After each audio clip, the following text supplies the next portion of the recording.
ओम नमो भगवते वासुदेवाय। नमस्कार। आज कार्तिकी एकादशी म्हणजे ज्याला प्रबोधिनी एकादशी असं म्हणतात। विष्णू भगवान चातुर्मासाचे शयनी गेले होते ते आजच्या एकादशीच्या दिवशी जागृत होऊन पुनश्च आपल्या कारभाराला सुरुवात करतात।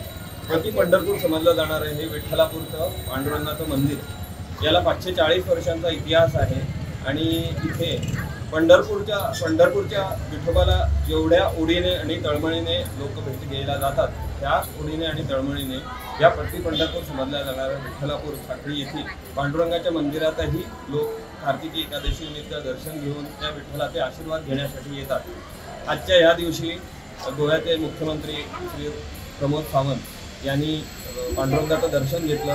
गोव्याच्या जनतेसाठी सर्वांच्या आरोग्य आयुष्य उत्तरोत्तर प्रगतीसाठी आणि राज्याच्या उन्नतीसाठी त्यांनी पांडुरंगाच्या चरणी मागणं केलं।